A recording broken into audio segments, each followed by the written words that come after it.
Hi, welcome to the first episode of Top Bin TV here with our Premier League predictions for the weekend. So, first game, Wolves, Man City. Right, okay. So it's Wolves at home, Molineux. Man City, destructive team right now. No De Bruyne, but they've got David Silva. I think he's my one to watch for Man City. You've also got Ruben Neves as well, fantastic player. Man City play open football. Ruben Neves can find anyone with his passing. But you got Mendy back this season. 3 assists already in 2 games, unbelievable. How many goals Man City got? 8 already? 8 goals already. Aguero got three of them in the league. Jeez. 5 in all comps in 3 games, including the Community Shield. I mean, it's a bit good, isn't it, really? Very good. But a recent form, I mean, drawing a loss for Everton. I think against Everton, I don't think they attacked enough, considering Everton had 10 men. This is true. I think they just wanted to not lose, which I think is alright, but I think you need to get that win, and I think that was their best chance to win. A lot of passes around the back. I mean, they may have completed, like City, in the first 2 games, they've completed over 1,000 passes this season. However, just a lot of possession at the back. It's all around the back 3, and they don't seem to have that penetration to get forward, which is shown in the lack of chances they've really created throughout the games. Well, this is true. Also, their recent meetings, you've got Man City versus Everton. Man City Wolves. The last meeting was last season at Man City, and Wolves were the first team to not concede against them, and that was in the League Cup, and it was 0-0. True. And Man City went to win on penalties. This is true. But then, flip side, last away win for Wolves at City did come back in 1999, and it was 1-0. Ever since then, it's been a lot of City dominance. And they have played each other since they became rich Man City. It's not like they haven't played each other for 20 years. Yeah, the last time they met in the Prem was a 2-0 City win away at Wolves as well. So, moving on, predictions for this game. What do you think is going to happen? Right, I think this could end 2 ways. This could either be a close, entertaining game or an absolute Man City romp. But I'm going to go with a 4-1 City win. I think that's the most likely outcome. 4-1 Man City win. Yes. Fair enough. Both teams to score. Yeah. I'm going to go similar. Actually, I'm going to go for a 4-1 win as well. I think City can't stop them scoring.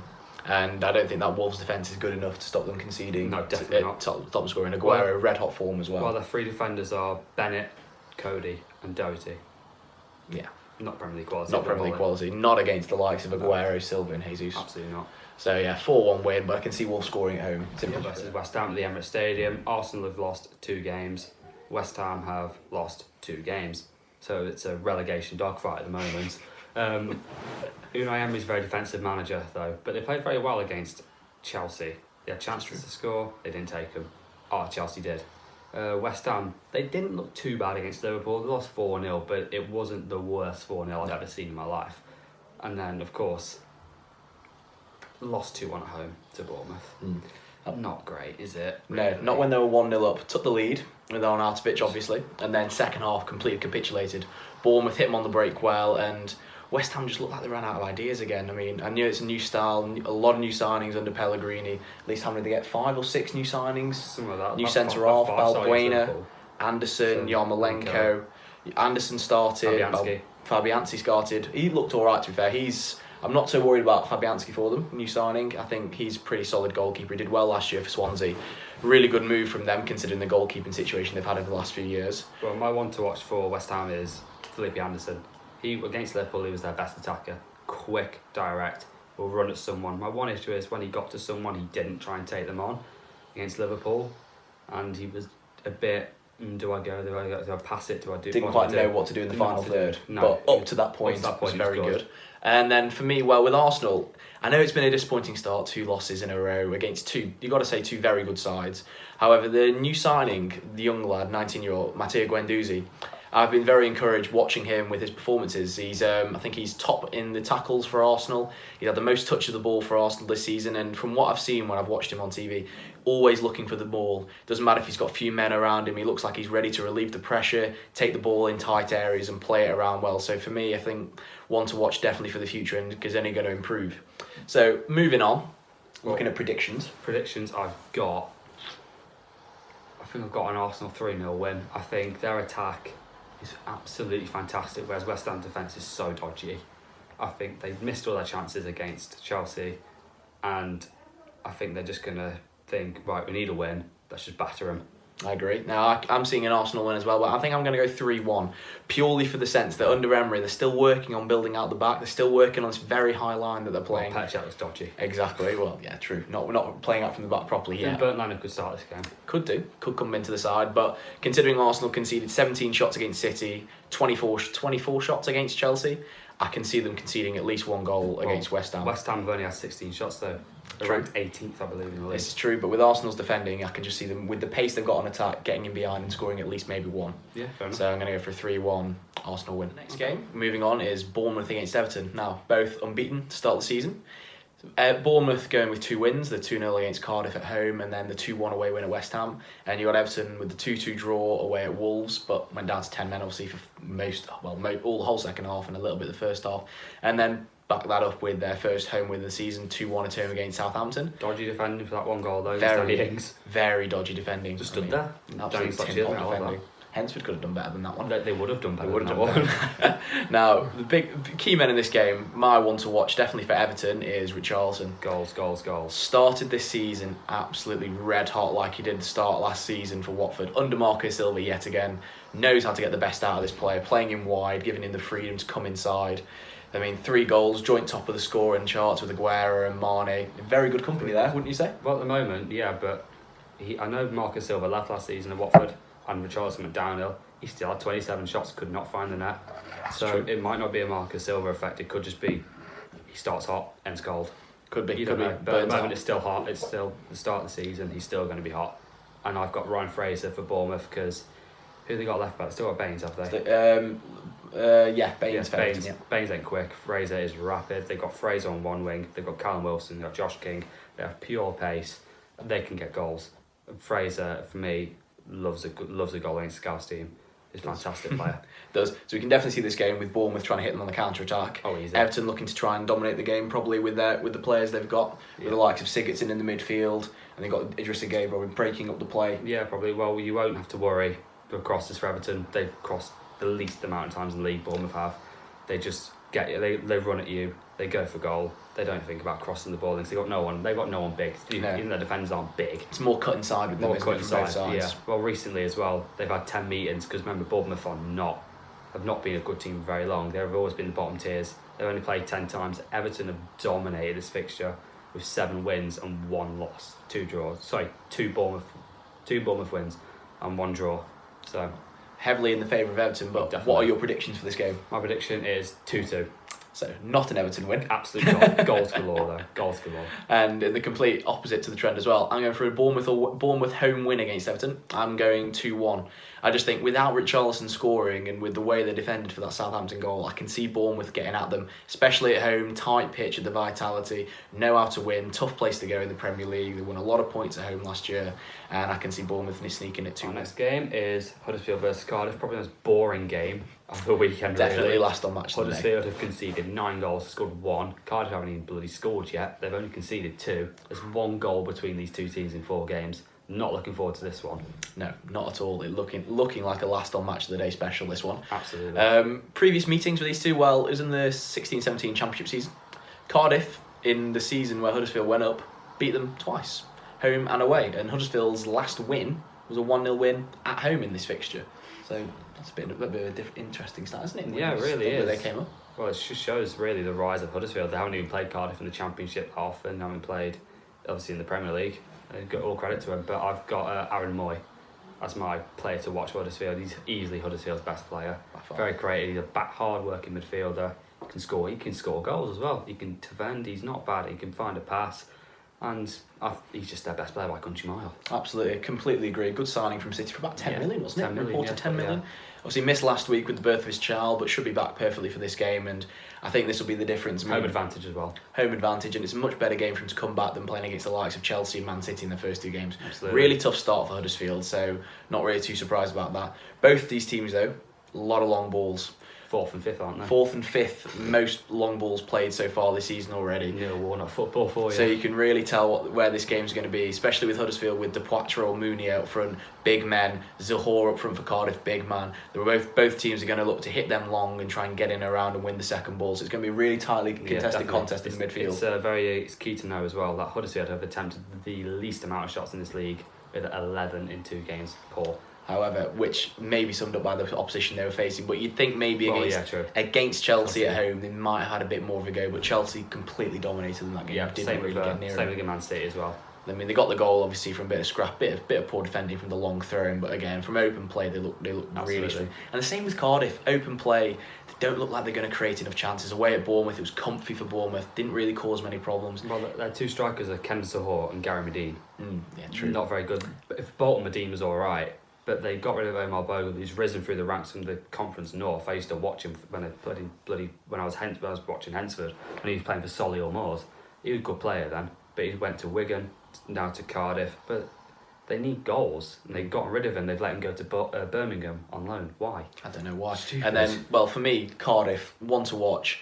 Ironically, midfielder, it's going to be Harry Arter. Recently signed from Bournemouth. Always thought he was a good player at Bournemouth. Surprised they've let him go on loan. A bit of lack of depth in there now.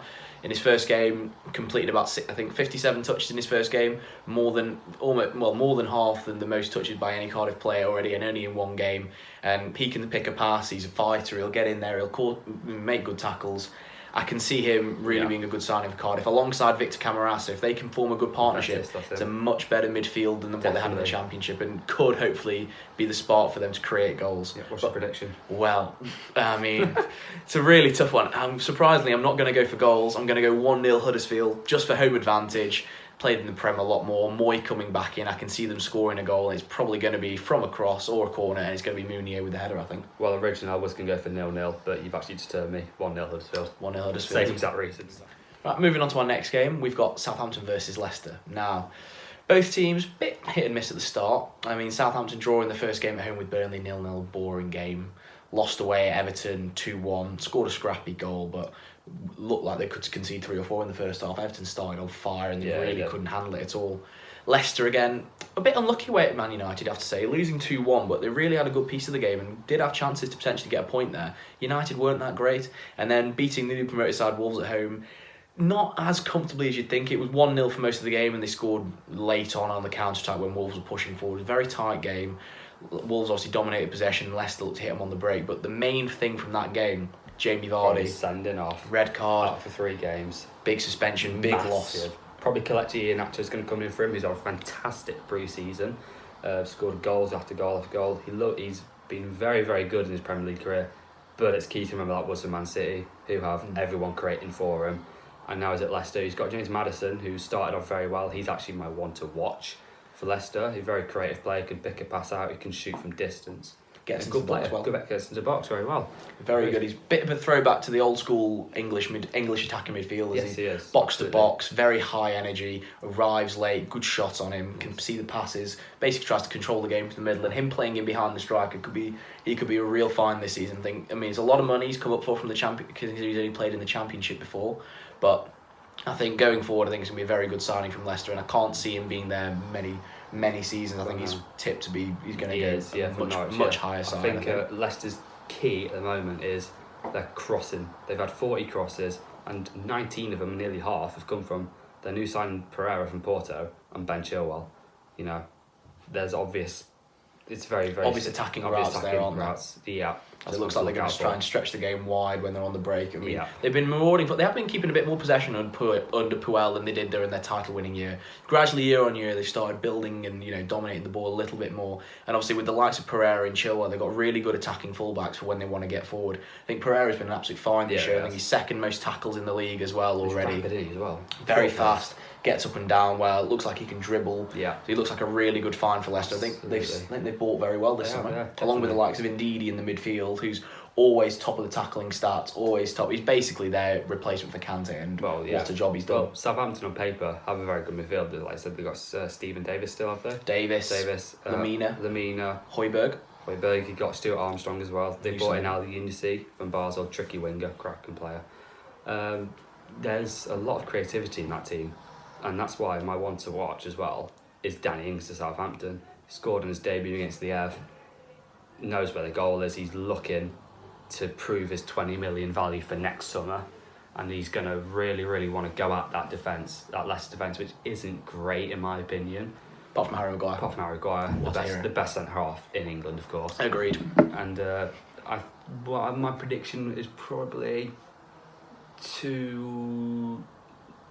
No Vardy. I'm going to go 2-0 Southampton. Fair enough. Can't disagree with that. Vardy, huge miss, especially on the counter attack. But I can see Leicester scoring.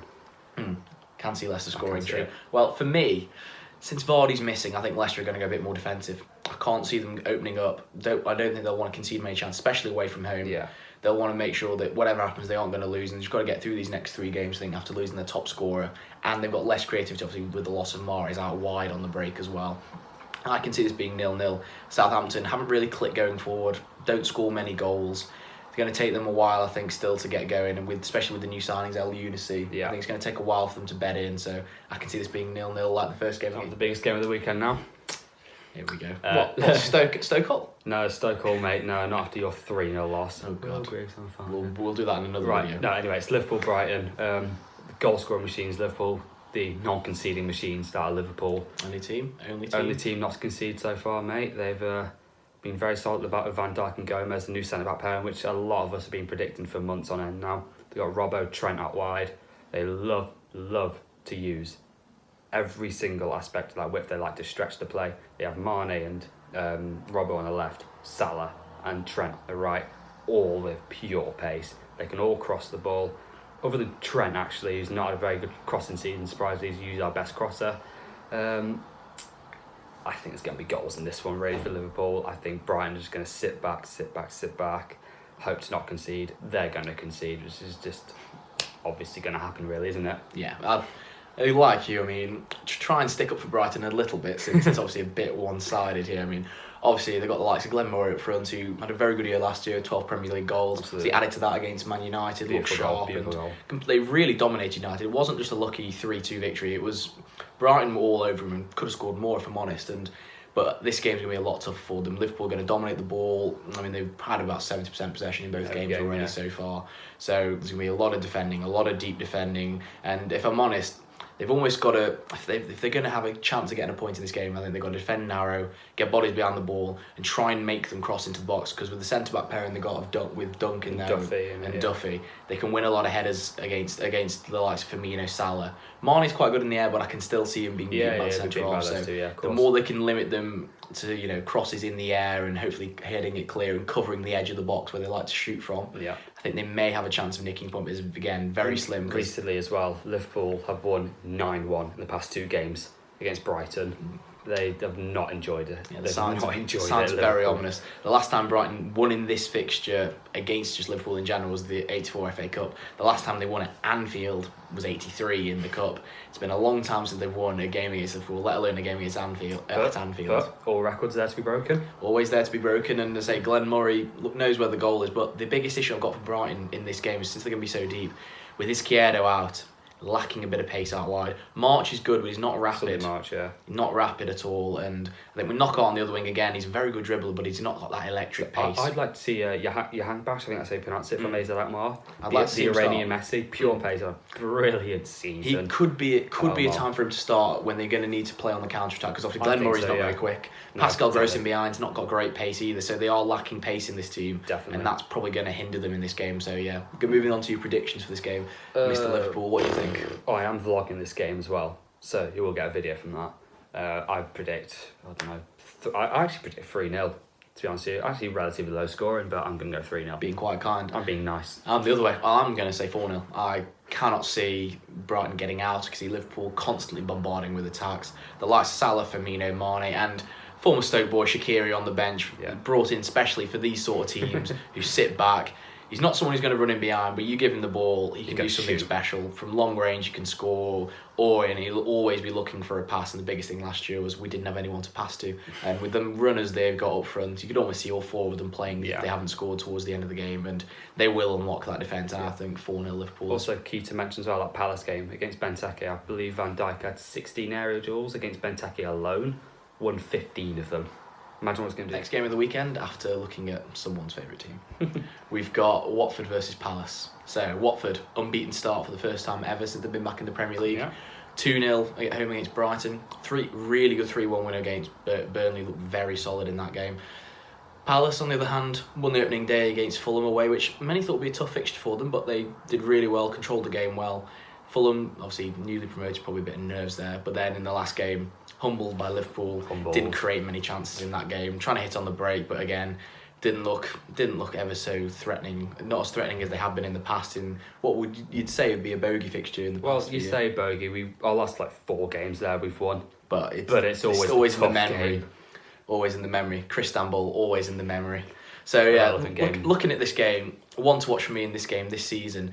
Strangely enough, Troy Deeney. Now, obviously with Javi Gracia coming in the first 2 games of the season, looks like he's playing a bit deeper than he has the last few years. Obviously, he's got a new strike partner in Andre Gray, stretching the line and creating a lot of space in behind. And with that extra freedom he's got in the middle, he looks like he's really flourishing. Playing more as a number 10, drifting around, as you saw for the goal against Burnley from Gray, where he's drifting out to the right wing, putting a tremendous ball.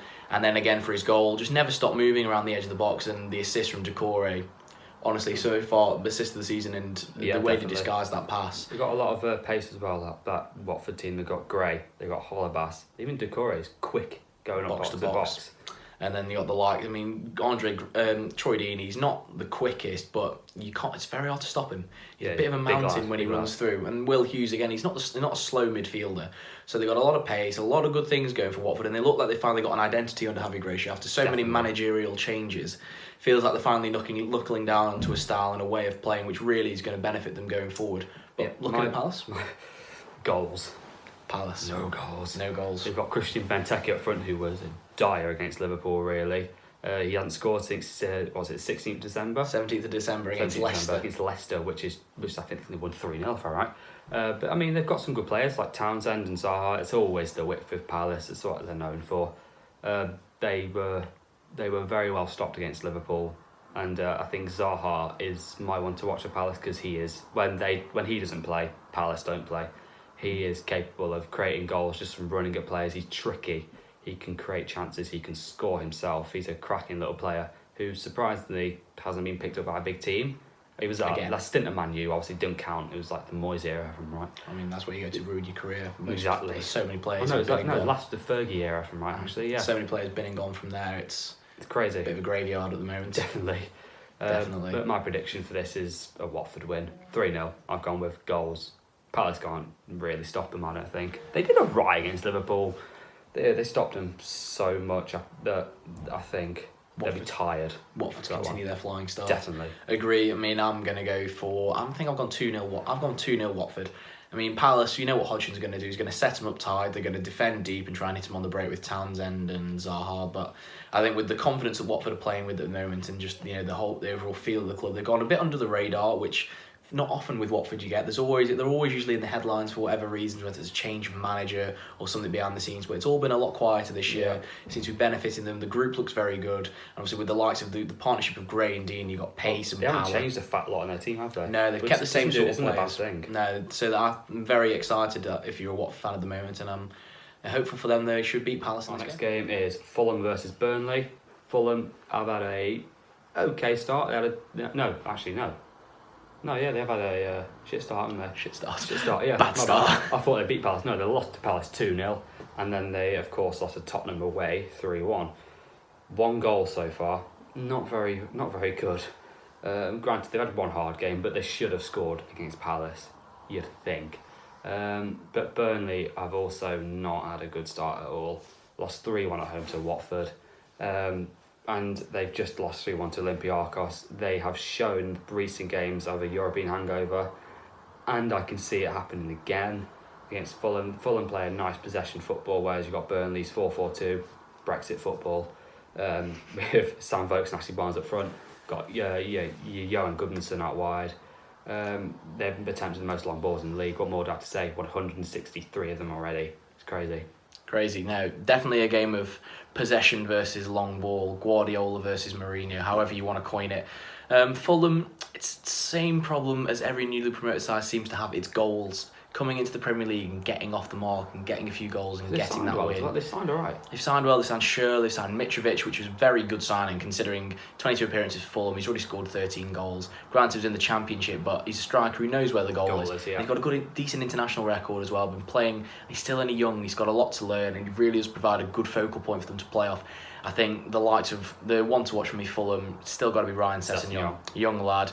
So much hype, so much talked about him. He's done so well in the Championship, done well for England youth sides. Absolutely. And I mean, got the assist last week for Mitrovic, and he's one of those players where he doesn't do any fancy skills, doesn't set the world alight like that, but everything he does his job. He does everything properly. Good dribbler, good passer, Got pace, can finish, very composed in front of goal, and obviously since started as a left back, he can defend as well.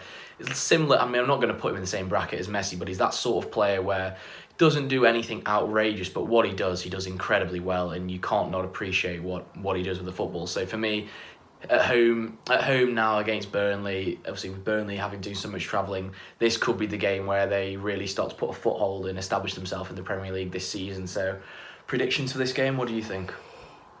I think Burnley are going to really, really struggle with their European hangover. I think Ben Gibson is going to start because he got sent off in that game. I'm going to go with a 2-0 Fulham win. 2-0 Fulham win. I'm going to go 2-1 with Fulham. Mitro double. Mitro double. I'm going to go 2-1 for Fulham. I think they're going to win. I think Burnley, the last thing they want to do after such a long travel is going to be chasing the ball, and I think Fulham, they keep possession very well, much better than most, like Wolves, better than most recent newly promoted sides, and they're going to do a lot of running. I think they're going to get leggy in the second half. I can see Burnley nicking a goal just because of they know how to play. They'll get a set piece, and I think their football's dangerous as well. Fulham may struggle with that, and I think they will score probably from a set piece, but I can see Fulham breaking them down and scoring at least 2 goals, maybe towards the end of the game getting the winner, maybe 85th minute winner, but I can see definitely. Right, next game, penultimate game of the weekend, we have Newcastle-Chelsea. Newcastle not started great this season. I mean, the lost first game against Spurs, granted, wasn't that they played pretty well. I've got to say they gave Spurs a really good game, and Spurs obviously a very good side. Unlucky not to equalise. Very unlucky not to equalise. So you've got to say they put a good performance in at home, but then going away to Cardiff, very drab game, very drab 0-0. Obviously had the sending off, which didn't help them, but with the players they've got and the way Cardiff play, I'd have expected them to go there and probably get the victory in that game, considering the talent they've got in their squad. Oh yeah, definitely. And with Rafa Benitez, we knew they weren't going to lose that game, but I definitely thought they were going to get the win there. Chelsea, on the other hand, started out with 2 wins after the disappointment in the Community Shield. Very good, very impressive 3-0 away win at Huddersfield, and they completely dominated the game. They did. Sarri football, like it was very much in there. A lot of attacking, a lot of control. Complete direct opposite to Conte, which I think breath of fresh air. They wanted that. Breath of fresh air for Chelsea fans, and to be honest, opposite from Mourinho as well. So they've not had this sort of football in a very long time at Chelsea. And then against Arsenal again.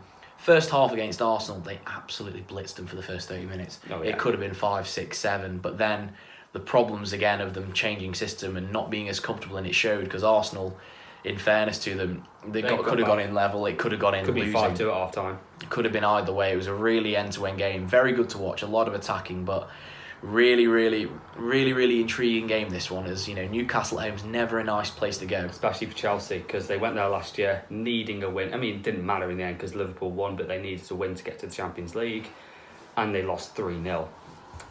It's not very good. It's not been a happy hunting ground for them. I don't think they've won there since 2010 or something like that. Something stupid.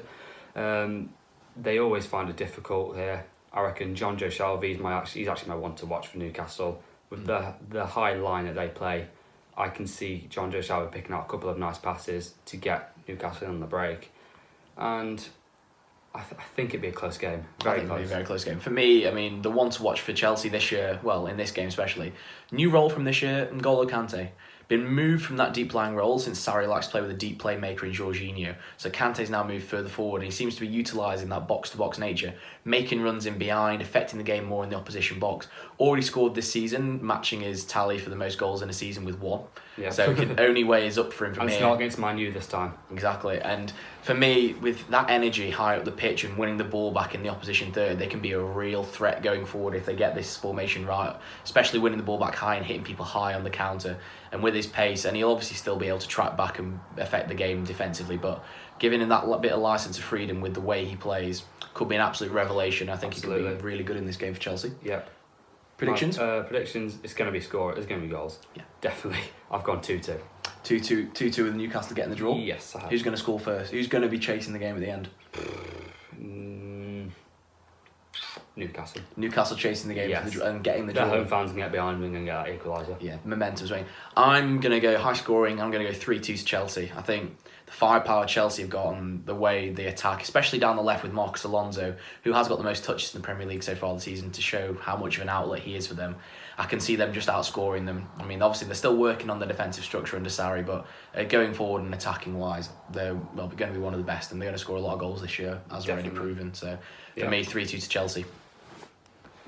Okay, final game, it's Man United, Tottenham. Monday Night Football could either be a cracking game or a bit like last year, a bit dead. A bit drab. I think the big thing this year is that Harry Kane has finally ended his August duck he scored against Fulham. So there could be goals here. Man United's defence has been shaky to say the least. Saw against Brighton, lost 3-2. They absolutely collapsed when they conceded that first goal. They look absolutely dodgy. And they're Tottenham playing two up top with Kane and Lucas Moura, so now there's a lot of pace. And he's actually my one to watch because he started off very, very well actually. Cracking dribbler. Kane can actually pick out a pass. Kane can shoot. Kane can score. Lucas Moura is very creative, cracking dribbler as well. Yeah. Definitely think so. Well, obviously Man United, a lot of struggles this year. I mean, I think Stoke are looking shaky at the back. I mean, you wouldn't expect from a top six club or title contenders, as they're always labelled to be, to look this bad at the back. But Brighton ran rings around them. Bailly and Lindelof didn't know who to pick up, didn't know where to mark, looked very dodgy on the ball.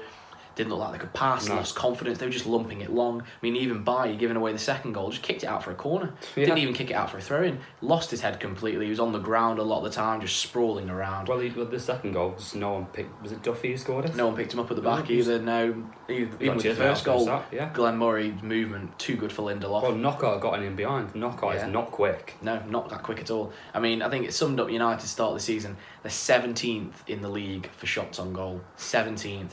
City this season have had 32 more shots at goal. And I think Luke Shaw's got their most shots. Luke Shaw has got the second most shots behind Pogba because Pogba's taken 2 penalties. Yeah. And again, another worrying sign for United so far. They scored 4 goals, 2 of them from the penalty spot. Yeah. From open play, they look like they're really struggling to break teams down, and that's not going to be easy against Tottenham. With their back line, they've been playing a back three of Sanchez, Alderweireld, Vertonghen. That's one of the strongest back threes on paper in the league. A big worry for Tottenham is as well what's happened with Hugo Lloris being caught drink driving. Will he play? If he does play, will he be affected by it? You never know. There'll be a lot of stick from the crowd, especially at Old Trafford. And it's not been a happy hunting ground for Tottenham recently. Their last win was in 2014, a 2-1 win.